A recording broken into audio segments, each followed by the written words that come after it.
Chapter 8. Why We Ain't Got No Folks.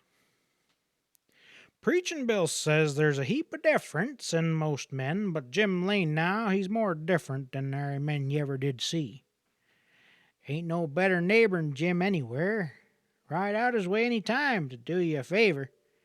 But you bet there ain't a man lives can ask Jim any fool questions while Jim's a-looking at him. I tried it once myself.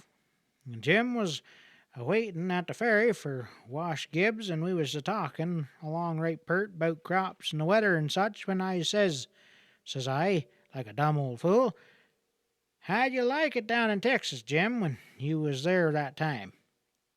Why, Gonnies, his jaw shut like a click, like he had cocked a pistol, and that look of him, why, he was plumb seen through you, comin' into his eyes, and he says, kind of quiet like, "Do you ever reckon that rain over in James yesterday raised the river that much?"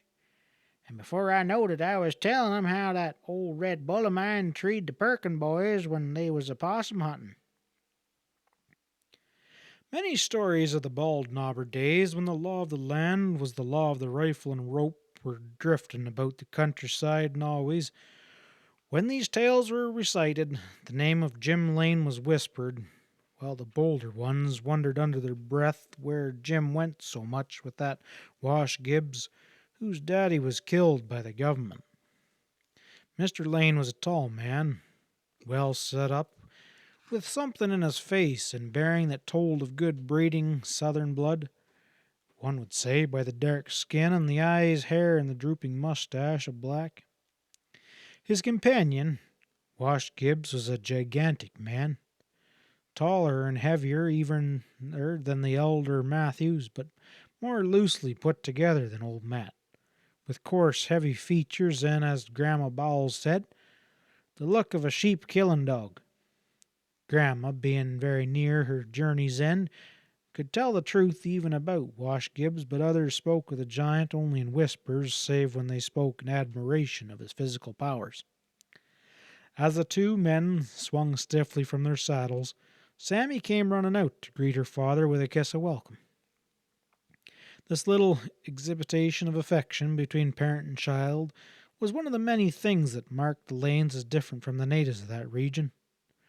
Your true backwoodsman carefully hides every sign of his love for either family or friends, and Wash Gibbs stood looking on with an expression upon his brutal face that had very little of human in it. Releasing his daughter, Mr. Lane said, "Got anything to eat, honey? We're a powerful hungry. Wash allowed we'd better tie up at the river, but I knowed that you'd be watching for us, and the horses they're plumb beat." And Gibbs broke in with a coarse laughter. "I wouldn't mind killing a horse neither, if I was to get where you'd get at the end of a ride." To this Jim made no reply, but began loosening the saddle girths, while Sammy only said, as she turned towards the house, "I'll have supper ready for you directly, Daddy." While his host was busy caring for his tired horse, the big man, who did not remove the saddle from his mount, followed the girl into the cabin.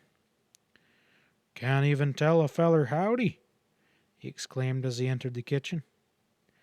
"I did tell you howdy," replied the girl sharply, stirring up the fire. "'Pears like you might have been a grain warmer about it," growled the other, seating himself where he could watch her. "If I had been young Matt, or that skinny Oller Stewart, you'd been keen enough."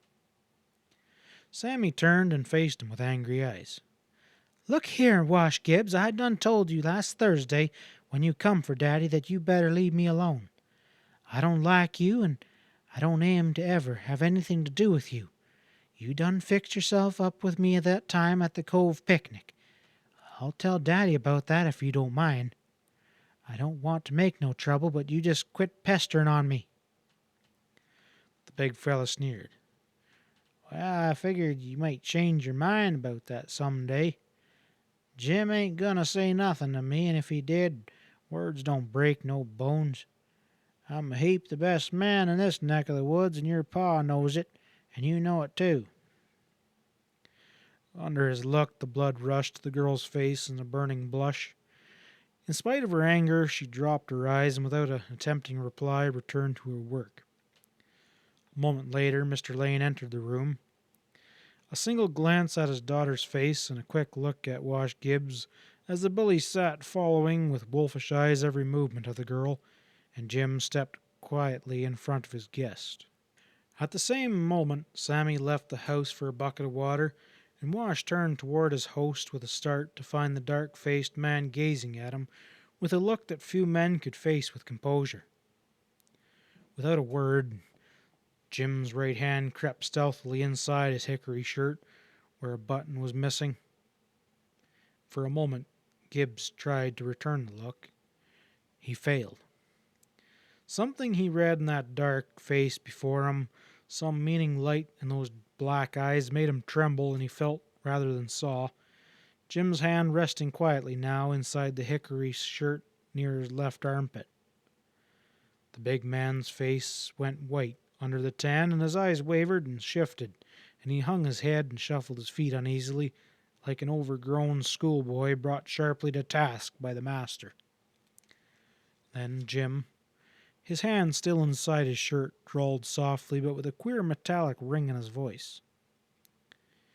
"Do you reckon it's gonna storm again?" At the commonplace question, the bully drew a long breath and looked around. "We might have a spell of weather, but I don't guess it'd be tonight." Then Sammy returned, and then they had supper.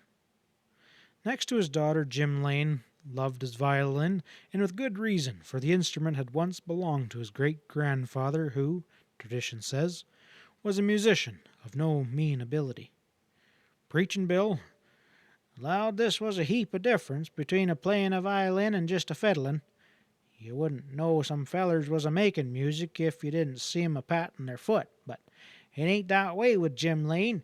He sure do make music, real music." As no one ever questioned Bill's judgment, it is safe to conclude that Mr. Lane's inherited something of his great-grandfather's ability alongside his treasured instrument. When the supper was over, and Wash Gibbs was gone on his way, Jim took the violin from its peg above the fireplace and tucked it lovingly under his chin, and gave himself to his favorite pastime while Sammy moved busily about the cabin, putting things right for the night. When her evening tasks were finished, the girl came and stood before her father.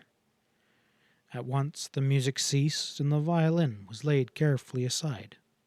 Sammy seated herself on her father's knee. "Lord, child, you're sure getting grown up," said Jim with a mocking groan at her weight. "Yes, Daddy, I reckon I am grown. I'll be 19 come Christmas." "Oh, shucks," ejected the man. "It wasn't more'n last week that you was washing doll's clothes down there by the spring." The young girl laughed.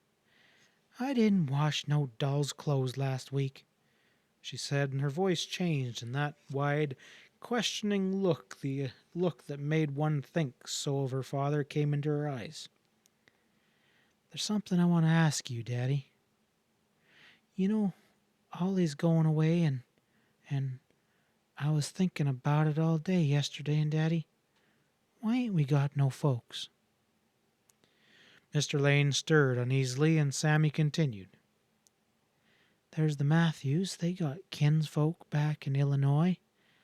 Mandy Ford's got uncles and aunts all over Long Creek, and Jed Holland's got Granddad and Ma, and even Preachin' Bill talks about a pack of kinfolk over in Arkansas. Why don't we have no folks, Daddy?"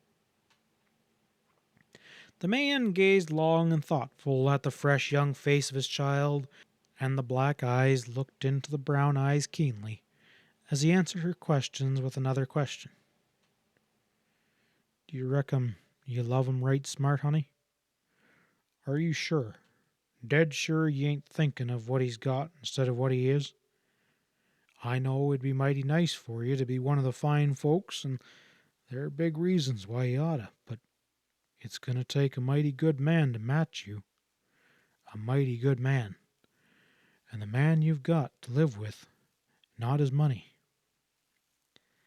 Ollie's good, Daddy, she returned in a low voice, her eyes fixed upon the floor. Oh, I know.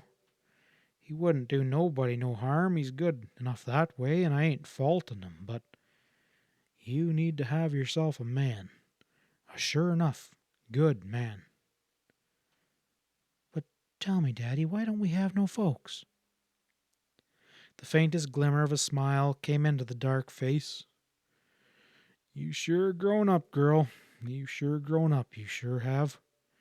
And I reckon you might as well know. And then he told her. End of chapter 8.